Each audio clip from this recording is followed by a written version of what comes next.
Alright everyone, it's time for the the legendary moment. I have a bottle of soju in front of me, and every time that I spend more than 3 seconds thinking about how to answer a question, I have to take a sip. I'm going to do all of level 2 physics, so that's electricity, waves, mechanics. We're going to go for sub-hour. I reckon we can do it. Let's go. Okay, there were 2022. All the papers from 2022. Electricity and electromagnetism. Let's go. Okay. 2.2 millimeters plus 50 volts between them. Electric field strength. Electric field strength is volts, so 15 volts per meter, which is 2.2 times 10 to the minus 3, and I'm presuming that's equal to 6.8 times 10 to the 3 volts per meter. Kind of mass speed of electron. Okay, the potential energy is EQD, which is equal to 6.8 times the charge on electron is 1.6 times 10 to the minus 19 times the distance 2.2 times 10 to the minus 3 2.3936 times 10 to the minus 21, and that equals EK, so the velocity is the square root of 2 times that divided by the mass of an electron, which is 9.1 times 10 to the minus 30. Let's have a look. Mass electrons on the formula sheet, I know, but minus 31, okay, times 10 to the minus 31, and that's 72530 meters per second.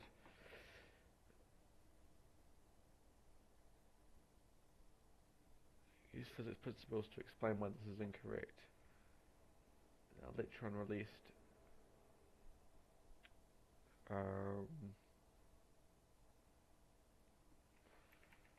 The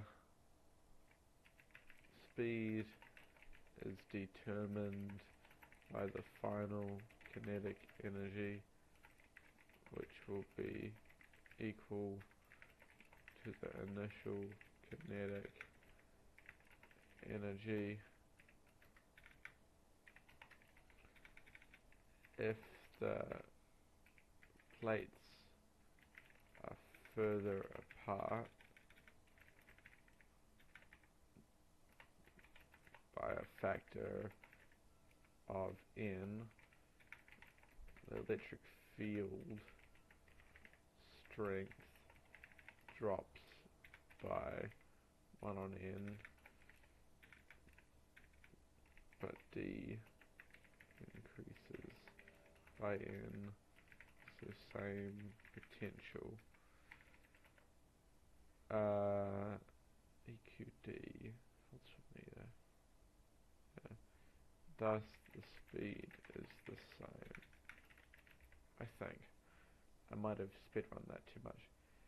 State one thing that could be done to increase the maximum speed of an electron.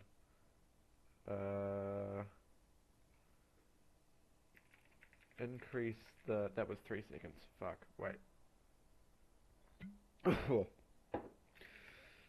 Increase the voltage between the plates. Thus increase EP. Thus increase EK. Thus V is greater.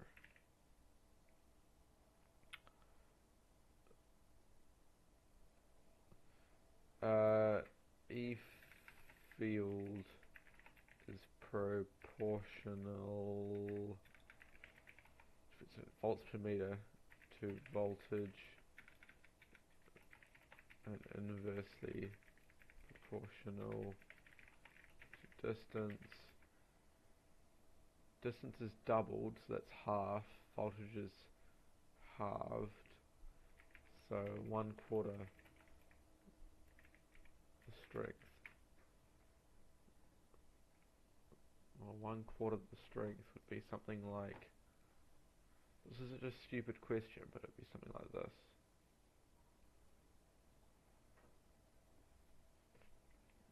12 volts, 55 watts. Power equals VI equals V squared on R. r equals v squared on p equals 12 squared on 55 equals 2.62 ohms. Total resistance two of these headlamps. Oh, okay. RT equals 1.22 plus 1 on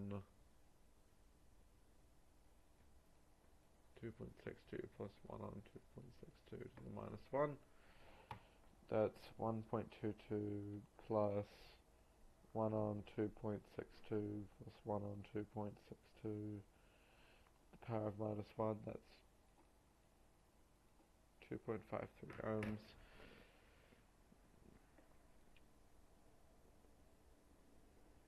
Okay.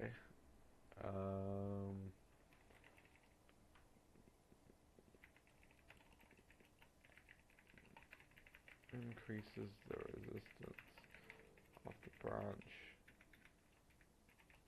that the radio is in. So since RT equals 1 on R1 plus 1 on R2 equals 1 on R plus B plus 1 on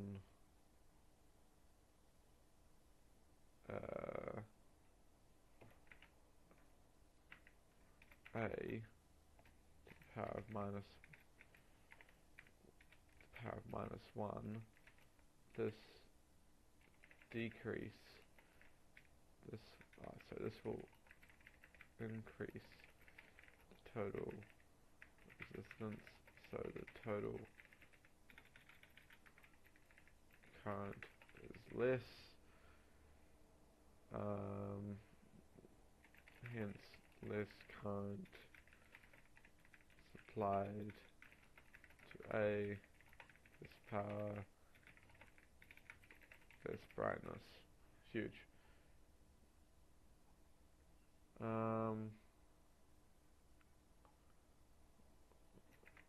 All the lamps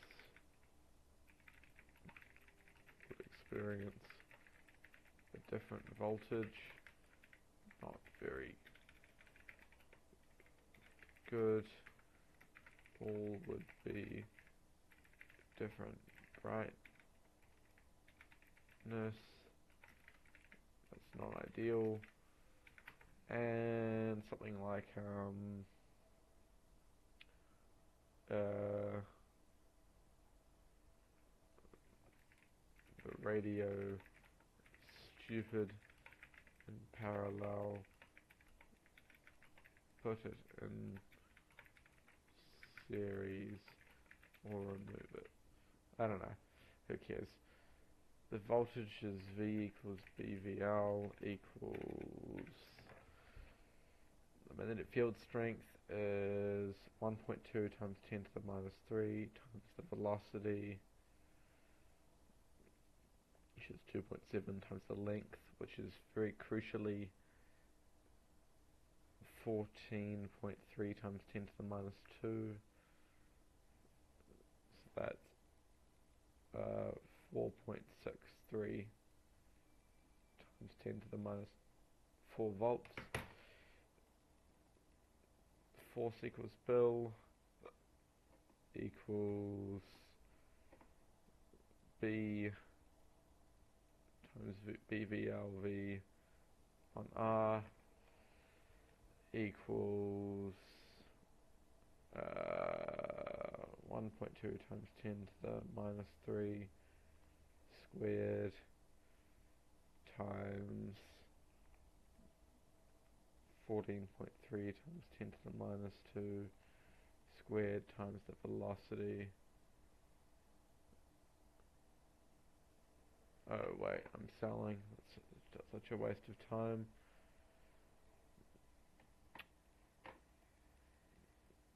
Equals BV. Alright. magnetic field strength 1.2 times 10 to the minus 3 times the velocity, oh no, sorry, the voltage, which is 12 times the length, which is 14.3 times 10 to the minus 2, times the resistance, which is 3.4, 6 times 10 to the minus 4 newtons. Direction of the magnetic force, positive, so current's flowing this way, so it's up. No, wait, fuck. It's left.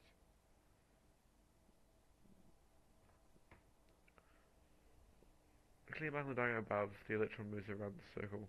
Clear mark on the diagram above, the direction the electron moves around the circle. Oh, okay.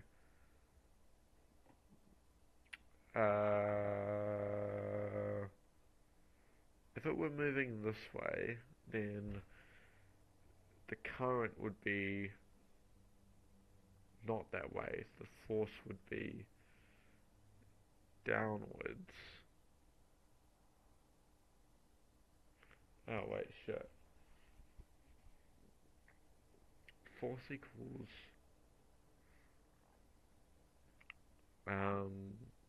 electrons going this way, so the current is flowing this way.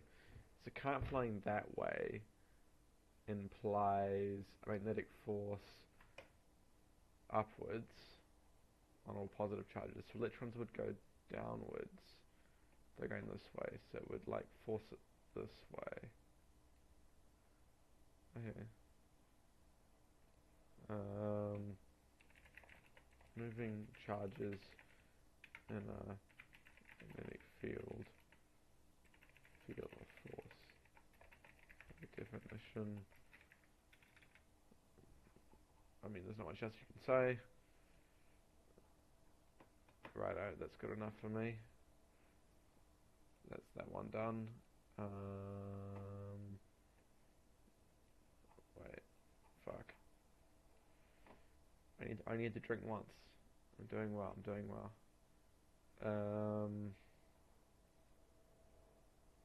Waves. Okay. The angle of incidence.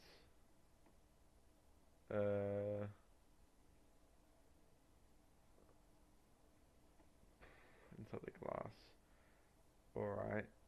So n1 sine theta equals 1.52 sine 32. So theta is equal to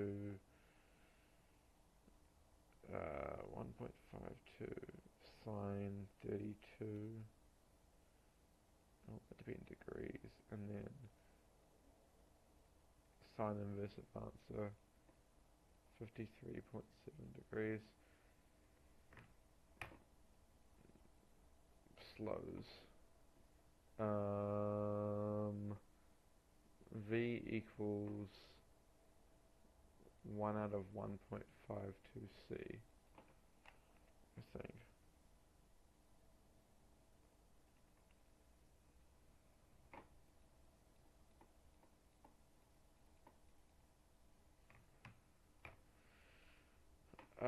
Assuming this is total internal reflection, okay, theta is greater than theta critical,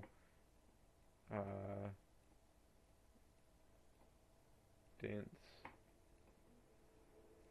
to less dense medium, a concave lens,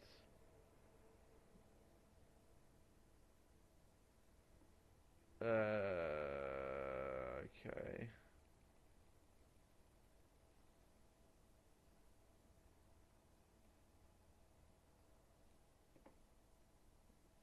One on DI, sorry, 1 on DI plus 1 on 7 equals 1 on minus 3.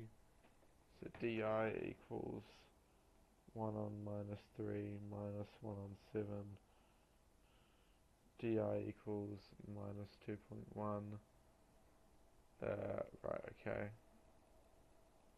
and the image is virtual. So no screen can cast the image. Calculate the wavelength of peripheral light. Lambda equals 3 times 10 to the 8 by 7.5 to the 14. 3 times 10 to the 8 divided by 7.5 times 10 to the 14. Fucking low. That's 400 nanometers. Effect the gap has on the wave. So that's like similar to this, right? So you get like diffraction. Here you don't get much diffraction. It might just be like, yeah.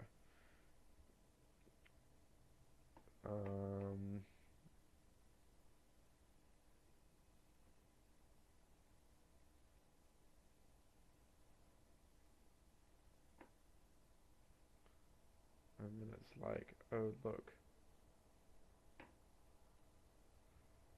interference. Bright spots when path difference equals n times the whole number of wavelengths. Waves in phase. Bright spot. Dark when out of phase.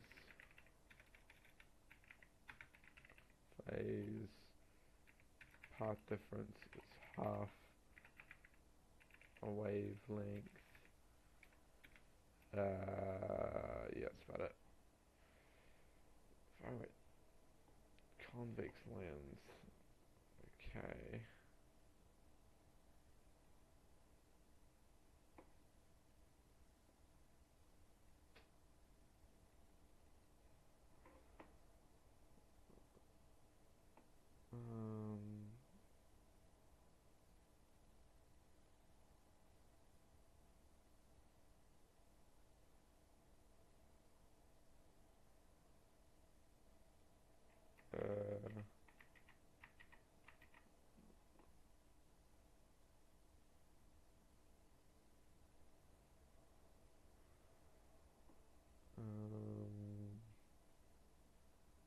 Who knows? It's probably virtual. Oh no, it's the pulses question. No one in the history of science has ever understood how this works. I advise giving up promptly.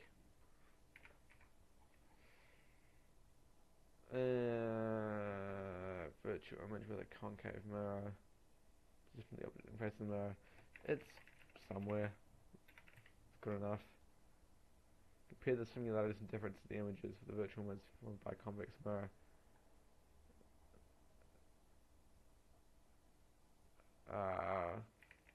Both can't be seen on a screen. One is behind and one is in front of the mirror. Good enough for me. And the last one. Annotate PDF. It's probably this paper. Mechanics. Alright, here we go. Time it takes the ball to reach the table. VF equals VI plus AT. No. Acceleration equals half. The distance equals half AT squared. 0.4 equals half GT squared. So T therefore is equal to 2 times 0.4 divided by 9.8. Square root answer. 0.286 seconds.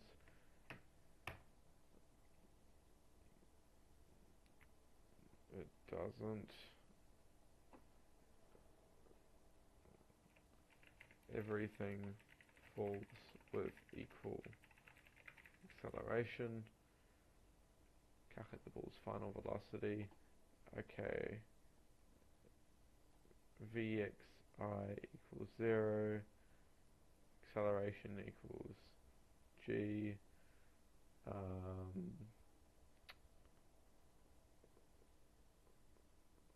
acceleration equals g, distance equals 0.7. So Vf equals the square root of Vi squared plus AT.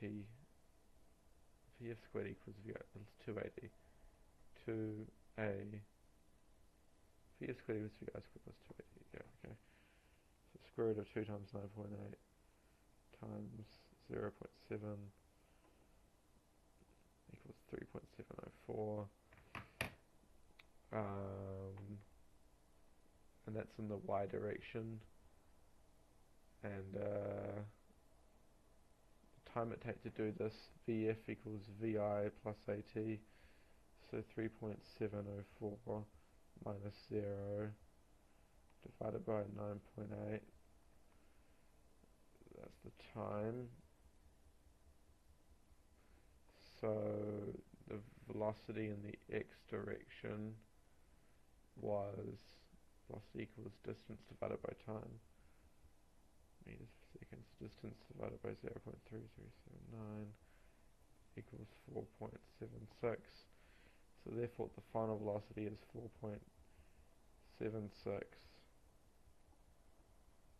squared plus 3.704 squared, so that's 6 meters per second that you made. There's no air just before it hits the ground. Oh wait, it's there. Oh wait.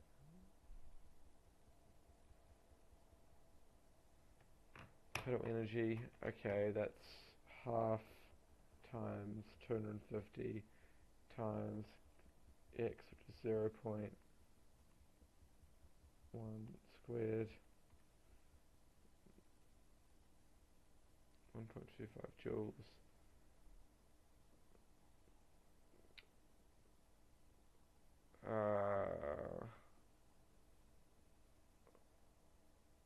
So that's 1 equals 0.5 times VR. So VR equals 2.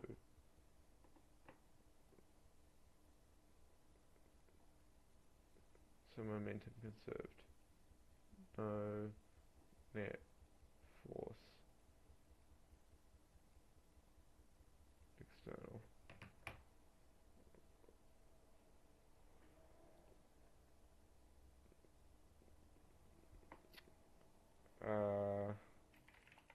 The longer a collision, the less force and damage.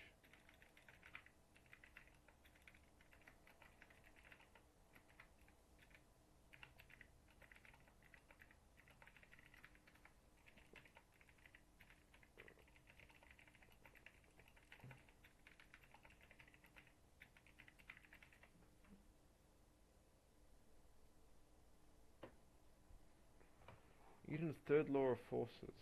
I've got no idea what that is. Well, I do, but it could be like equal and opposite force. It could be, oh yeah, it is that. The other car feels an equal opposite force. The board feels an equal and opposite force.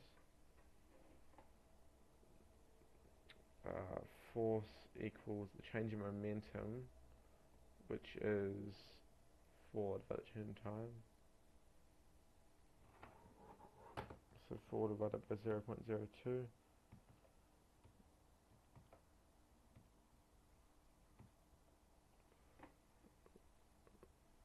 It's 200 newtons. F equals kx. So k equals F divided by x.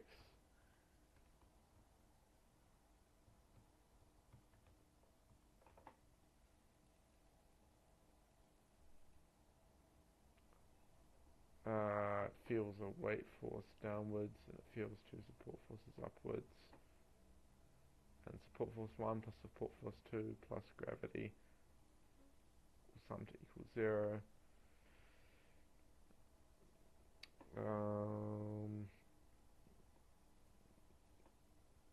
So that's 3g downwards.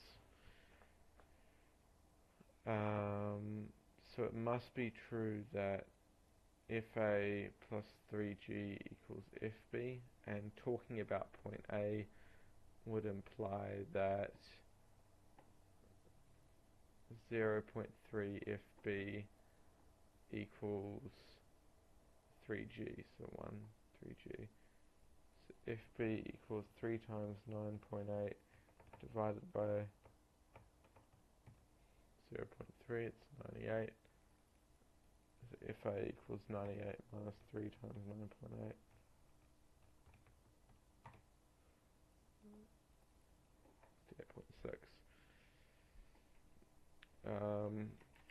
Friction supplies the centripetal force. Increasing velocity means the required centripetal force increases when this velocity is such that friction can no longer maintain this, it slides off in a straight line across its last known trajectory. Hooray, we're done. Sub 30 minutes, let's go.